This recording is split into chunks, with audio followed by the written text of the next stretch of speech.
Por fin se ha estrenado la película de Super Mario Bros. Y ha llamado la atención de muchos que no haya tenido la mejor recepción crítica.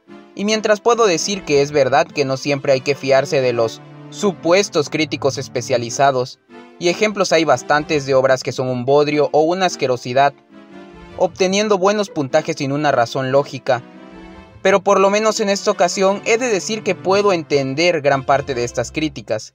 Si bien no considero que sea una mala película ni mucho menos, pues entretiene y logra funcionar, más o menos, flaquea demasiado como adaptación. Para esto, revisemos la definición base de este término: conjunto de cambios que se realizan en una obra literaria, musical, etc., para destinarla a un medio distinto de aquel para el que fue creada. Dicho de otra forma, se trata de reinterpretar elementos clave para hacerlos compatibles con el medio al que busca adaptarse, lo cual se consigue sin irse a ningún extremo, ni siendo una copia 1 a 1 del material original, ni tomarse muy drásticas libertades creativas al grado de sentirse muy alienígena, al compararse con el material de origen.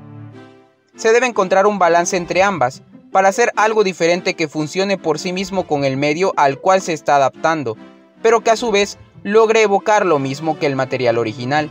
El problema con Super Mario Movie es que en lugar de reinterpretar muchos de sus elementos como los bloques, tuberías, ítems, entre otros, los mantiene así tal cual como funcionan en sus juegos.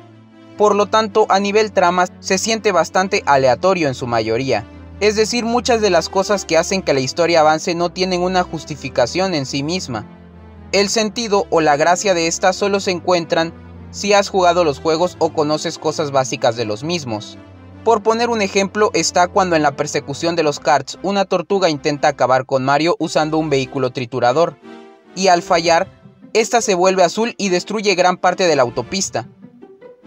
Así que uno normalmente se preguntaría, ¿por qué no hizo eso desde el principio en lugar de perseguirlo usando un kart? ¿Cómo un esbirro tortuga común y corriente puede hacerse tan fuerte de la nada? Pero claro, la respuesta está en que esto es una referencia a uno de los ítems más icónicos de Mario Kart. Situaciones así hay a montones en la cinta, y eso es un problema, ya que esta necesita que el espectador conozca los juegos para entender en su totalidad, y encontrarle la gracia a la mayoría de situaciones. Es decir, no logra sostenerse por sí sola la mayor parte del tiempo. Es de esas películas atascadas de fanservice y referencias que tienes que captar o se pierde gran parte del encanto. Es como si Nintendo e Illumination confiaran en que no debían trabajar en un guión convincente, reinterpretando elementos clave del mundo de Super Mario, confiándose y dejándole el trabajo al renombre y legacía de la franquicia, porque ya saben, ¿quién no conoce a Mario?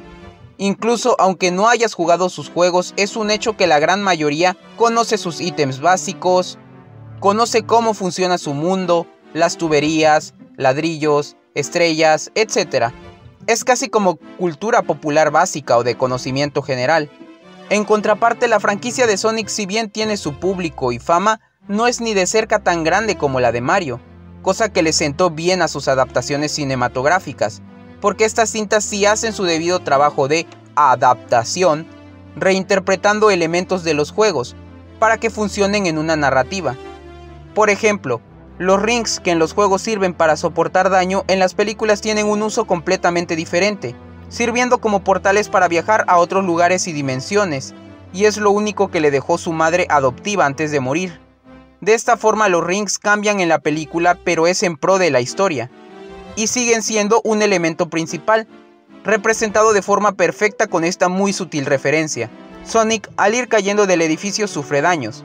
Con la caída y golpes los rings se salen de su bolso, y antes de continuar con su camino, los recoge, pues los usará para transportarse a otros lugares intentando perder a Eggman.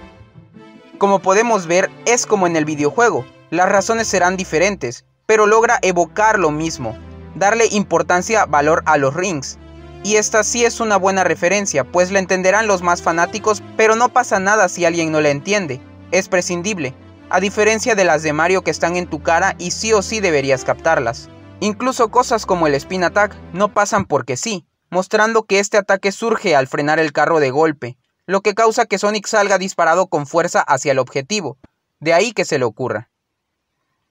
En Super Mario Movie no te explican casi nada, todo pasa demasiado rápido, introducen varias ideas sin mucho sentido, y confiando que todos entiendan a base de captar las referencias.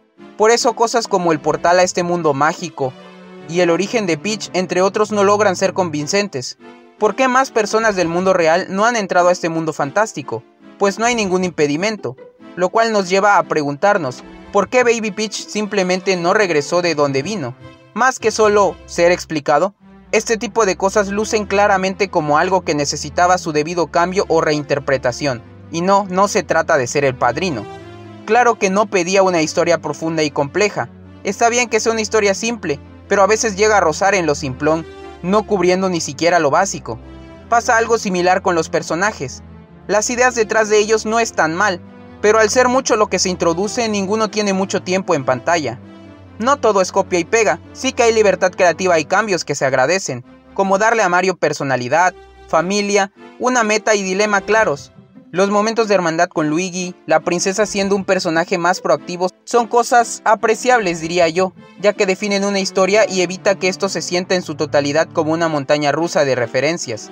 Claro que también podríamos decir que se siente como una oportunidad desaprovechada, al hacer que esa película se vaya con la típica de cree en ti y nunca te rindas, además de que el dilema de Mario queriendo seguir su sueño queda inconcluso, terminando nuevamente muy random y a lo isekai. Muchos apuntan a que esta película es más o menos como la primera de Sonic, al no arriesgar demasiado, tener un mensaje algo cliché y ser en resumidas cuentas películas en las que tienes que apagar el cerebro para disfrutarlas. Pero a mi ver, Sonic 1 establece de forma más convincente su premisa, concluye el tema que plantea y mientras que ambas tienen incoherencias, las de Sonic 1 se pueden entender por el absurdo de ese tipo de películas, como las de Scooby-Doo, en donde se entiende que pasen por alto animales antropomórficos y similares, mientras que en Mario Movie solo puedes entender forzosamente consumiendo otro medio. Queda claro que lo mejor de la película de Super Mario es su animación, con esos paisajes y recreación del mundo tan colorido. Ciertamente la animación hizo que, si bien mucho de lo que sucede se siente raro, por lo menos no se ve raro. Y ni qué decir de la banda sonora, haciendo versiones orquestadas de los temas clásicos de la franquicia. Pero ya para concluir, entiendo por qué muchos niños o fans acérrimos se pueden sentir frustrados cuando critican la película o las comparan con otras películas de videojuegos recientes como Sonic 2. Mario Movie es un espectáculo, lleno de colores y secuencias llamativas. Superficialmente es genial, pero cuando te detienes a analizarlo fríamente queda claro cuál de las dos tiene un mayor y mejor trabajo en su guión, aun si Sonic 2 no es la gran cosa. Esta hizo verdaderamente la labor de adaptar, contando una historia que logra sostenerse por sí sola. Una película que pueden disfrutar tanto los fans como gente que no conoce absolutamente nada de los juegos de Sonic. A diferencia de Mario Movie, que termina siendo solo para fans y un público muy infantil. Estamos acostumbrados a que el fontanero revolucione el medio de los videojuegos, que pensamos que en el cine sería similar, pero no fue así. Y por el contrario, sería hasta negativo si las siguientes películas basadas en videojuegos se inspiraran en esta, pues estaríamos hablando de que serían cintas que hacen la mínima labor de adaptar, confiando más en la marca, cosa que solo funcionaría comercialmente con Mario, al ser de las pocas franquicias de videojuegos tan antiguas como populares, que sus elementos son casi universales o parte del colectivo popular.